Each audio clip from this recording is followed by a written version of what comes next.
नमस्कार, मैं शंभू कुमार सिंह और आप देख रहे हैं नेशनल दस्तक। ओबीसी को नीट में आरक्षण नहीं।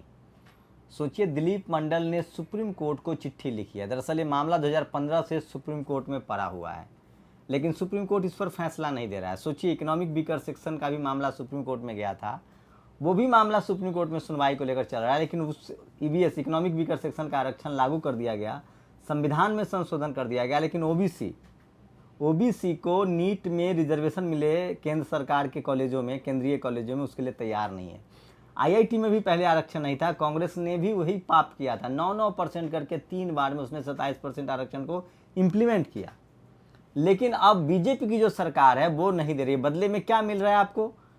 ओबीसी के को जाति में तोड़ा जा रहा है। जो ओबीसी, जो बाबा साहब ने जो हमें ओबीसी कहा है, मंडल कमीशन ने जो हमें अधिकार दिया, बीपी सिंह और अर्जुन सिंह ने जिसको लागू किया, उस अधिकार को आपको जातियों में बांट के 27 लोगों को मंत्री बना के आपको कहा जा रहा है कि ओबीसी के 27 मंत्री हैं। ओबीसी भी नहीं कहा जा रहा है, ये इस जाति का, इस जाति का, इस जाति का। आप सोचिए, 4 साल में 11,000 ओबीसी की सीटें जनरल में चली गई हैं। तो आपके बच्चे डॉक्टर नहीं बन पाएंगे, बशर्ते कि आप अपना मंत्री देखते रहिए। तेजस्वी यादव ने मोदी सरकार ने मेडिकल एंट्रेंस नीट के अखिल भारतीय कोटा में पिछड़ों का आरक्षण लागू किए बिना प्रवेश परीक्षा की घोषित कर दिए। इसको लेकर 18 और 19 तारीख को विरोध प्रदर्शन करेंगे। महंगाई भी उसमें मुद्दा रहेगा, ये भी खबर है। चंद्रशेखर आजाद रावण ने भी इसको लेकर ट्वीट किया है कि नीट में ओबीसी आरक्षण खत्म करके सरकार ने ओबीसी समाज के साथ घोर अन्याय किया है। यहाँ पिछले 4 सालों में 11,000 से ज़्यादा अधिक ओबीसी की सीटें जनरल में चली गई हैं। तो इस तरह से लगातार जो है नितिन मेश्राम, जो कि सुप्रीम कोर्ट में वकील है, उन्होंने कहा कि ऐतिहासिक घटनाओं को हल्के में मत लीजिए। इतिहास में पहली बार किसी ने SC ST OBC के हितों के लिए चीफ जस्टिस को लेटर लिखा है। दिलीप मंडल, जो कि पत्रकार हैं, सोशल एक्टिविस्ट हैं, उन्होंने चिट्ठी लिखी है कि इस मामले को जल्दी सुनवाई करके या तो हमें आरक्षण दीजिए या हमारा आरक्षण खत्म कर दीजिए, लेकिन सुनवाई कीजिए, लटकाइए मत। एक बड़ा इंटरेस्टिंग बताऊंगा, ओबीसी को 27% आरक्षण है, लेकिन खासकर बीजेपी शासित राज्यों में ये लागू नहीं है। झारखंड में लागू नहीं है, जहां हेमंत सोरेन की सरकार है। छत्तीसगढ़ में लागू नहीं है, मध्य प्रदेश में लागू नहीं है। मध्य प्रदेश में कमलनाथ ने जब आदेश दिया कि 27% रिजर्वेशन लागू होगा, तो देखिए उसमें कैसे जातिवाद कायम करता है। उसकी एक चिट्ठी बता रहा हूँ कि किस तरह से, अब आपको दिखाऊंगा तो आप दंग रह जाएंगे। और इसको दिलीप मंडल ने, बहुत रिसर्चर हैं, इसको शोध करके निकाले हैं कि कौन लोग कंप्लेनर था और कौन लोग नाम लेने वाला था। ये देखिएगा, उसमें जज की भी बताऊंगा कैटेगरी, और वो एक ही समाज से हैं। कंप्लेनर, छत्तीसगढ़ में ओबीसी को 27% आरक्षण के खिलाफ कोर्ट में याचिका दायर की। आदित्य तिवारी, कुणाल शुक्ला, पुनेश्वर नाथ मिश्रा, पुष्पा पांडे, स्नेहिल दुबे, अखिलेश मिश्रा, गरिमा तिवारी। वकील कौन है इनके? प्रतीक शर्मा, पलाश तिवारी, रोहित शर्मा, शैलेंद्र शुक्ला, वैभव शुक्ला, शक्तिराज सिन्हा, ये इनके वकील थे। और उसके बाद, इसके बाद जो फैसला आया उसको लेकर भी दिलीप मंडल ने लिखा है, वो भी पोस्ट में आपको पढ़ के सुना दे रहा हूँ। आप दूध का दूध और पानी का पानी हो जाएगा कि ओबीसी अधिकारियों के खिलाफ कौन है। ईबीएस आरक्षण यानी सुदामा कोटा के खिलाफ सुप्रीम कोर्ट में केस चल रहा है। सुदामा कोटा मिलता रहेगा।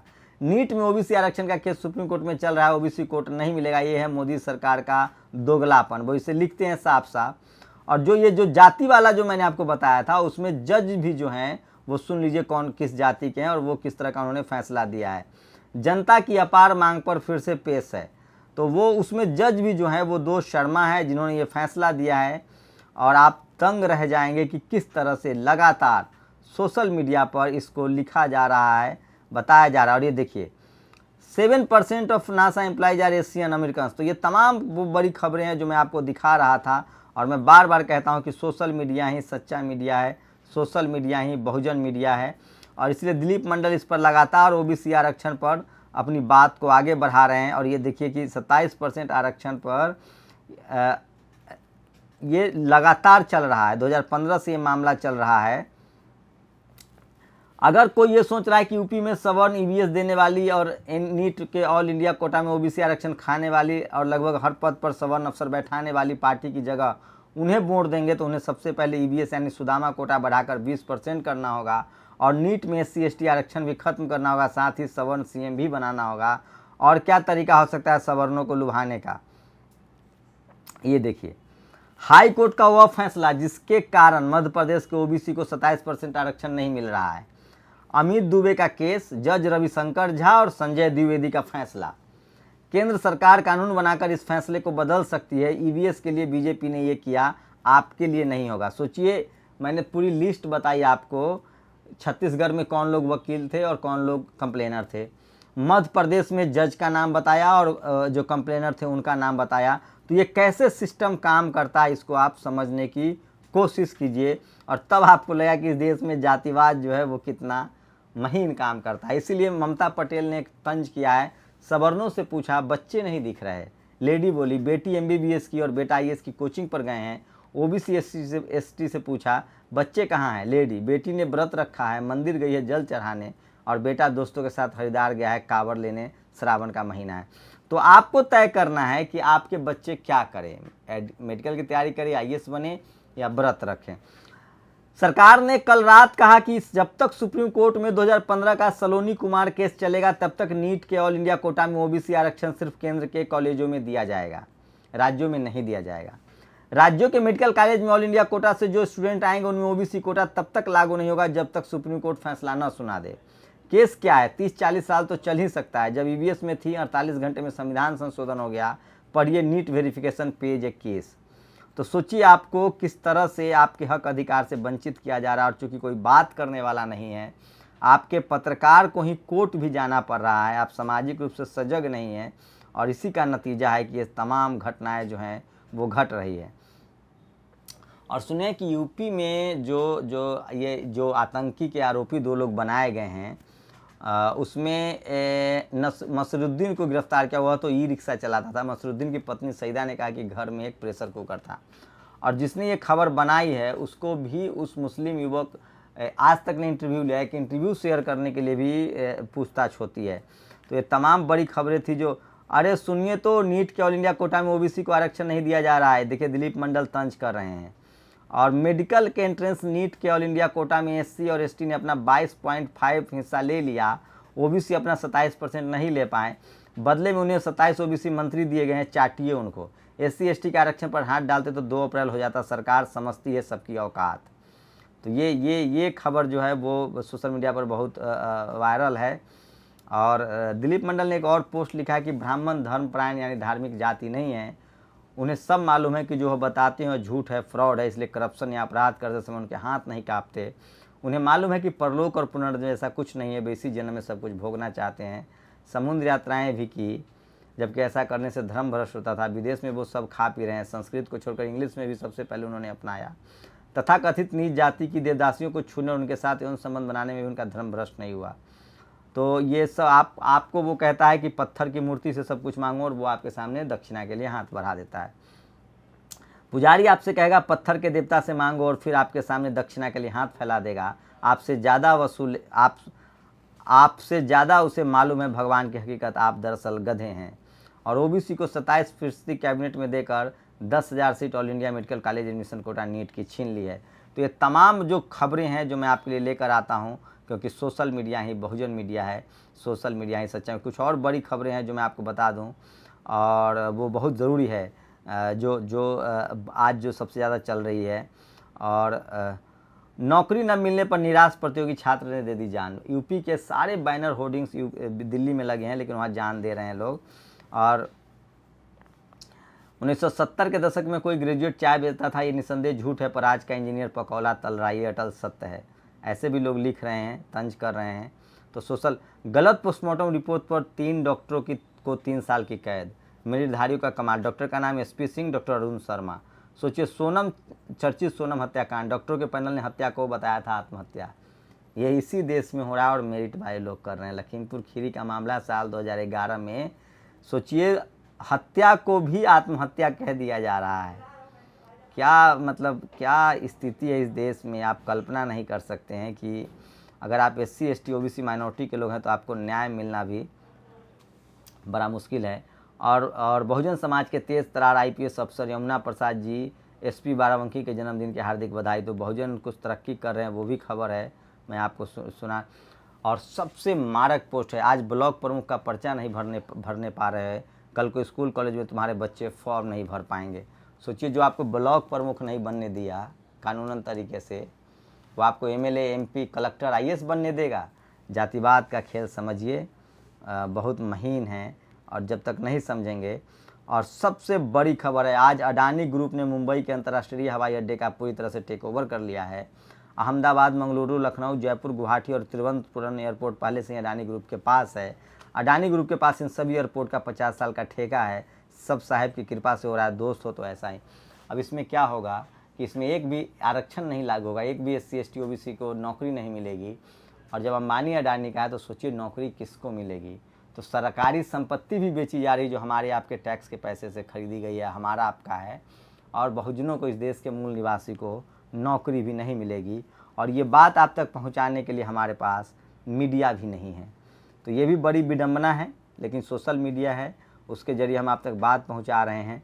उसकी कीमत भी लगातार चुकानी पड़ रही है, चुकाता भी रहूँगा। लेकिन जब तक सांसें हैं आपसे रूबरू होता रहूँगा, आपको किसी भी माध्यम से, सोशल मीडिया के माध्यम से आपसे रूबरू होता रहूँगा। जाकिर अली त्यागी ने ट्विटर पर एक इंटरव्यू, आज तक ने इंटरव्यू किया है, जो दिन को आतंकवादी बना के पकड़ा गया है। इसके लिए उन पर, जाकिर अली त्यागी पर कार्रवाई हो रही है, जो मेरठ के युवा हैं। तो सोचिए आप किस तरह से चीज़ें चल रही है इस देश में। वाह, अब इस नारे का, न गुंडाराज न भ्रष्टाचार से न शब्द हट जाना चाहिए। क्या CM योगी जी कोरोना के दौरान हुए? तो सोचिए, यूपी को तो पुलिस, और केरल में श्रीनिवास ने आज साइकिल रैली की है, मुल्क की हिफाजत की है, डटकर लड़ेंगे अंजाम कुछ भी हो। तो विरोध प्रदर्शन जारी है। और सुप्रीम कोर्ट को चिट्ठी लिखी है दिलीप मंडल ने कि नीट पर जल्दी से फैसला दीजिए। और रिकॉर्ड तोड़ महंगाई के विरोध में 18-19 जुलाई को राज्यव्यापी प्रदर्शन होगा। अब की बार दूर से नमस्कार। नितिन राउत ने ये तस्वीरें बहुत सोशल मीडिया पर हो रहा है। और संजय सिंह ने एक ट्वीट किया, अरे याद आया, गोदी मीडिया ने तो नीरव मोदी, मेहुल चौकसी, विजय माल्या सबको जेल भेज चुका था। कोई बताएगा मोदी जी इन बेईमानों का क्या कर रहे हैं? तो सोचिए लोगों को कैसे परेशान किया जा रहा है। और ये सब कहाँ बैठे हैं? धन्ना सेठ। और सबसे भयानक खबर, जनसंख्या नीति। यूपी के आधे बीजेपी के विधायकों के 2 से ज़्यादा बच्चे, 8 MLA की तो 6 संतानें हैं। अब सोचिए अगर ये कानून पास हो गया तो उन विधायकों के बच्चे कलेक्टर, DM नहीं बन पाएंगे। मतलब बाप, हमारे बाप ने अगर हमें 3 बच्चा पैदा किया तो उसकी सजा योगी जी हमें देंगे। इसमें बीजेपी के आधे भी, मैं फिर कह रहा हूँ ना, चाहे वो CA NRC हो, चाहे वो राम मंदिर हो, चाहे अब ये 2 बच्चों का कानून हो, ये कानून जानबूझकर टीवी में लाया जाता है ताकि इससे हिंदू मुस्लिम का ये नया तरीका है। क्योंकि राम मंदिर का आंदोलन अब लगभग ख़त्म हो चुका है, तो नया तरीका ईजाद किया जाता है। और आजकल आकाश आनंद बढ़िया लिख रहे हैं ट्विटर पर, बहुजन समाज पार्टी के राजनीतिक दल ही नहीं, एक आंदोलन भी है। जब भी बसपा सत्ता में आई, इसने समाज के हर वर्ग का विकास किया है। और उन्होंने एक अच्छा नारा दिया है, अनुशासन प्रशासन, ये अच्छा है। आकाश आनंद के लगातार शासन प्रशासन अनुशासन, तो ये मायावती का प्रशासन वाला जो है वो USP, ये वही आदित्यनाथ की पुलिस है जिनका SP तमाचा खाने के बाद बीजेपी MLA के सामने गिराता है रोजगार। सोचिए यूपी में ये अखबार है, वो लिखता है कि एक पुलिस वाला गाली देता है, डैश डैश डैश के इतने मुकदमे लाद दूंगा कि दिमाग ठीक हो जाएगा। जो लोग प्रदर्शन कर रहे थे उन पर मतलब केस लाद के लोगों को डराया जा रहा है। और आकाश आनंद लिखा है, चीन ने 1980 में जो गलती की थी, दुनिया उसे आज 1, 2, 4 फिनोमिना के नाम से जानती है। चीन आज भी उस गलती को सुधारने में जुटा हुआ है। यही गलती कहीं भारत तो नहीं कर रहा है। जो 2 बच्चे के कानून हैं उसको लेकर आकाश आनंद का एक ट्वीट आया है, वो युवा नेता हैं BSP के। यह गलती सूबे की सरकार करे, अच्छा होता कि महिला शिक्षा का बढ़ावा दिया जाता। Akash Anand, national coordinator Baspa. तो आकाश आनंद लगातार अब LIC को भी निजी हाथों में सौंपा जाएगा। तो ये बड़ी खबर है। अब सोचिए कि बीजेपी के आधे से ज़्यादा विधायकों के 2 से ज़्यादा बच्चे हैं। अब अगर उनको लाभ नहीं मिलेगा, कोई भी उनके बच्चों को भी लाभ नहीं मिलेगा, वो विधायकी का अगली बार चुनाव नहीं लड़ सकते हैं, कानून पास हो जाए। दरअसल ये कानून सिर्फ और सिर्फ हिंदू मुस्लिम का एक तरीका है। ये टूल किट है बीजेपी का, धर्म की राजनीति करती है बीजेपी। लेकिन सबसे बड़ी विडंबना है कि जो बाकी SC ST OBC माइनॉरिटी के नेता हैं वो इसको काउंटर नहीं कर पा रहे हैं, क्योंकि वो सोशल जस्टिस की लड़ाई को समझ नहीं पा रहे हैं। आज जो चाहे वो नीट का मुद्दा हो, आरक्षण का मुद्दा हो, SC ST OBC का मुद्दा हो, बाबा साहब के धम्म हो या संवैधानिक हकों की बात हो, सब कुछ SC ST OBC माइनॉरिटी के लोग अपनी सोशल जस्टिस की लड़ाई को खुद निजी तौर से सब अपने अपने तरीके से आगे बढ़ा रहे हैं। हमारी नेताओं की एक घनघोर चुप्पी है उस पर, वो पता नहीं कब तक। लेकिन मैं फिर कह रहा हूँ, SC ST OBC माइनॉरिटी के लोग जैसे जैसे स्कूल कॉलेज जाएंगे ये लड़ाई बढ़ती जाएगी, रुकेगी नहीं, क्योंकि अब हमारे पास सोशल मीडिया है, ट्विटर है, फेसबुक है, यूट्यूब पर है। मैं बार बार कह रहा हूँ, जिस दिन इस देश के बहुजनों ने, SC ST OBC माइनॉरिटी के लोगों ने नेशनल दस्तक को 10 करोड़, मैं फिर से कह रहा हूँ 10 से 20 करोड़ सब्सक्राइबर कर दिया, सोचिए आपकी आबादी कितनी है। उसको सिर्फ रेड बटन दबाना है, सब्सक्राइब करना है, उसका बेल आइकन दबाना। अगर आपने 20 करोड़ 25 करोड़ उसका सब्सक्राइबर कर दिया तो वो आपका सबसे बड़ा मीडिया ऑर्गेनाइजेशन होगा और आपकी आवाज़ घर घर तक पहुंचेगी और आपके साथ कोई अन्याय नहीं कर पाएगा। आप लोग की क्या प्रतिक्रिया, अपनी प्रतिक्रिया जरूर दीजिए। शुक्रिया। नेशनल दस्तक की आपसे गुजारिश है कि अगर इसको बचाना चाहते हैं तो नेशनल दस्तक को सब्सक्राइब करने के लिए रेड कलर के सब्सक्राइब बटन को दबाएं, फिर बेल आइकन की घंटी दबाएं। नेशनल दस्तक को बचाने के लिए बहुत जरूरी है कि हर खबर को शेयर करें, लाइक करें, कमेंट जरूर करें।